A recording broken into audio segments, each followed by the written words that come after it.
So the first thing I'm going to do is I'm going to cut this piece down from here, from the seam to 4 feet, which I already have marked.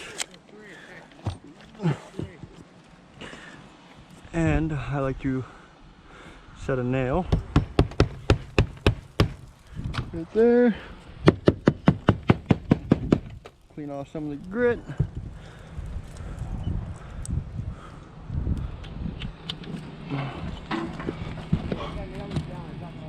We're gonna pull. Yep. All right, so now I got that chalked out and show you how to cut it out. Jesus Christ.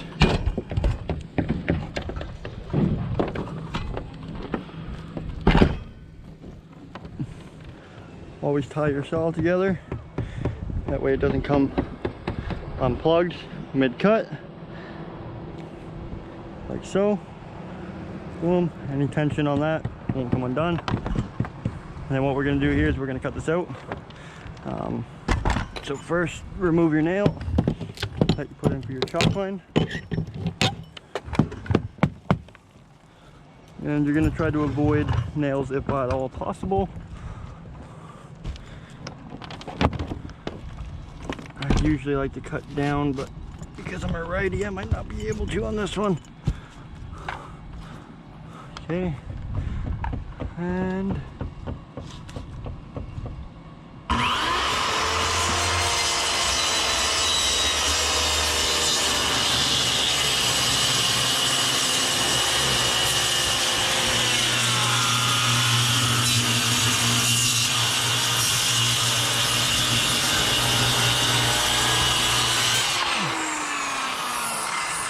so.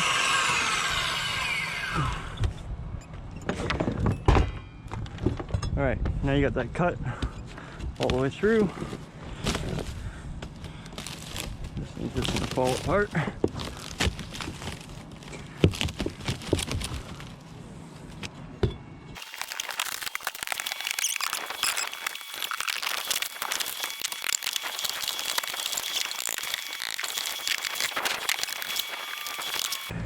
Only one part holding.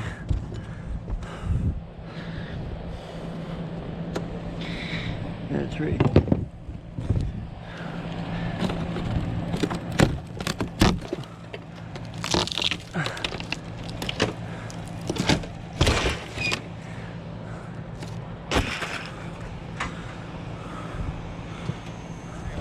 So that will replace the bottom 4x4.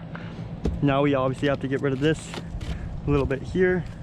So what we're going to do there is we're going to bring it up past where the staining is, somewhere up here. So we'll come off the 4-foot line, which is the seam of the other plywood, which is this plywood here. Go off that, and we'll call her 20 inches. We'll call her 20. Okay, there's my mark there. Come off here, 20. With my line being there. And then because this one's not a seam, we'll pull it. Snap. So there. Same thing, because I'm working alone. I'll set a nail. Grab chalk line again. Pull it right over here to my 20 again. Boom. Cut that out. Your wood not rotted.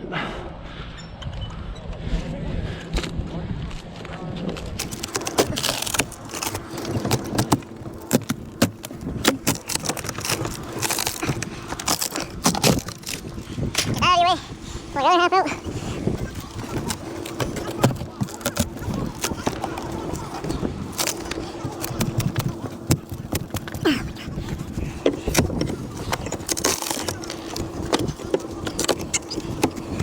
Two nails in one spot.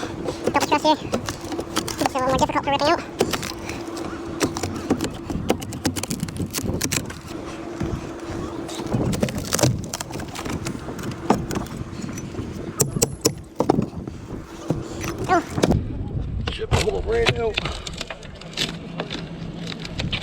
Alright, so there you go. Now you got your plywood out. Now you're gonna go ahead and you're gonna bang all these nails that are in here down. Get them out of your way, so when you're putting in your new pieces, it's not gonna catch and make it more difficult on yourself.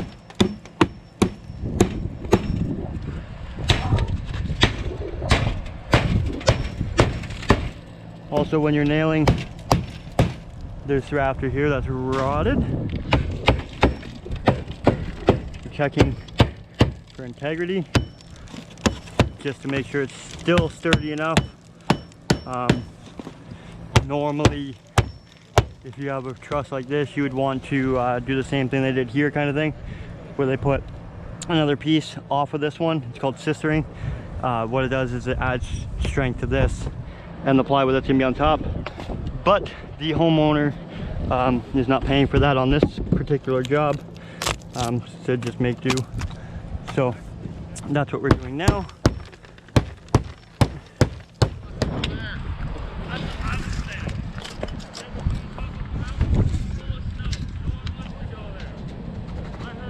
Four foot to 4 foot, and you can cut that and put that in place, but I'm going to show you an easier way so you don't have to cut it and move it. So you're going to take your whole piece plywood, upside down,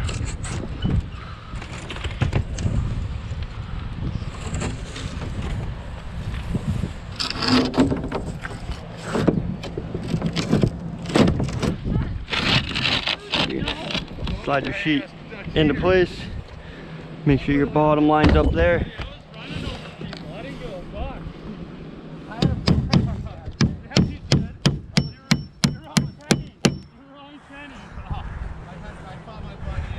And you're gonna come over to this side, but you're not gonna nail here yet. Don't step on a loose sheet of plywood either.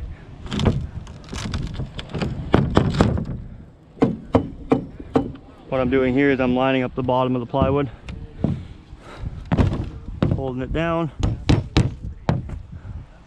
double checking, making sure it's still lined up, tack it in place, take your chalk line again,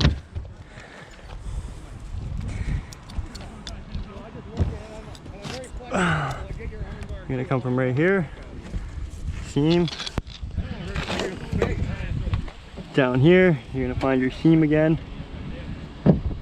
boom, you cut that out and your plywood should just drop right into place, and then you can go ahead and nail it with your framing nailer.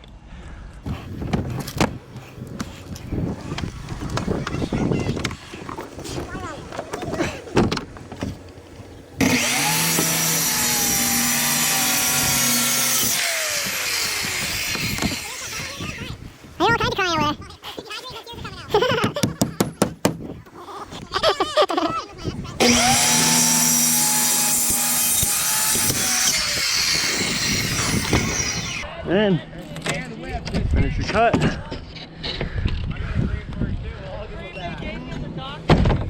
Pull your sheet off. Missed a little spot here. Boom. There you go.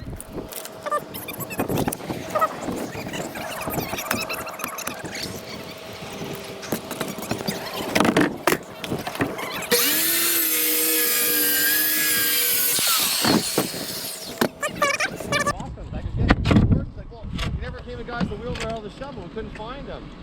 He's like, oh, I shouldn't have put that guy ahead of supplies, right? So we're looking for him, all of a sudden he jumps out, he goes, supplies!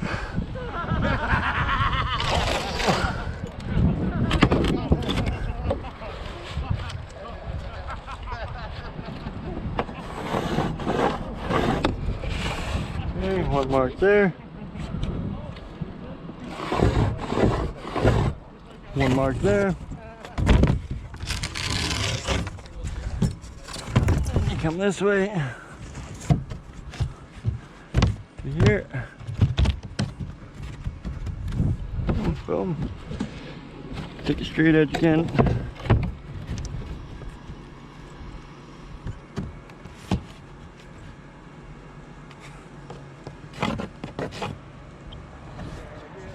to do it over top of the hole.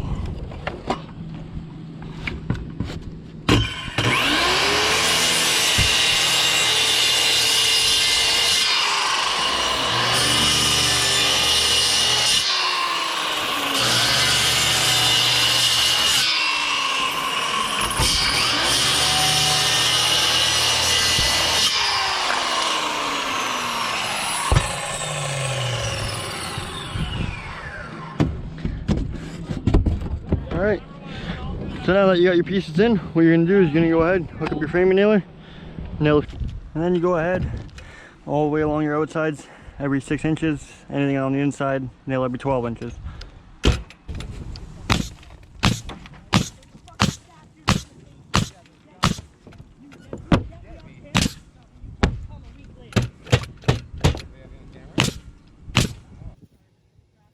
And that's how you repair the plywood that's been rotted and damaged, and make a new decking for your shingles.